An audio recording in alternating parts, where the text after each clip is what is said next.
Hello বন্ধুরা, Toha home কর্নারের চ্যানেলের পক্ষ থেকে আপনাদের সবাইকে স্বাগতম। আজকে আপনাদের দেখাবো লাউয়ের খোসা দিয়ে ভাজি করা একটা মজাদার রেসিপি। চলুন তাহলে শুরু করা যাক। প্রথমে লাউয়ের খোসাগুলো কুচি কুচি করে কেটে নেব, তারপর সেগুলো পানি দিয়ে ভালো করে ধুয়ে নেব। তারপর প্রয়োজন মতো কাঁচামরিচ, রসুন কুচি ও পেঁয়াজ কুচি নেব।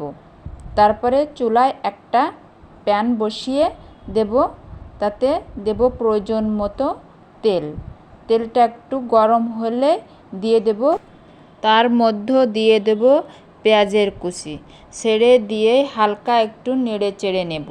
তারপরে ভালো করে নেড়ে চেড়ে একটু কালার চলে আসলেই দিয়ে দেব রসুন কুচি ভালো করে নেড়ে চেড়ে নিয়ে দেব পরিমাণ মতো লবণ ও হলুদের গুঁড়া।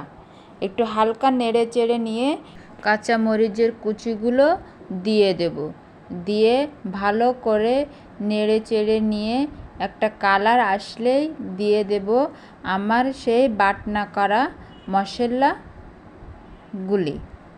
দিয়ে ভালো করে নেড়ে চেড়ে নিলেই একটা বাদামি কালার চলে আসলেই আমি লাউয়ের কুচি করা খোসাগুলো দিয়ে দেব।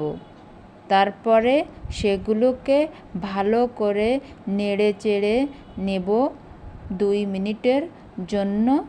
তারপরে চুলাটা মিডিয়াম তাপমাত্রায় রেখে দিতে হবে।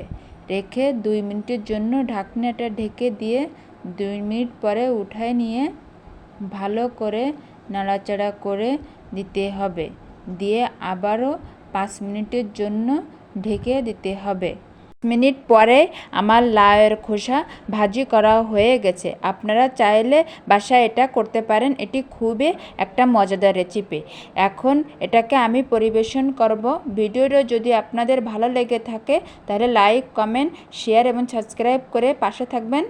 আল্লাহ হাফেজ।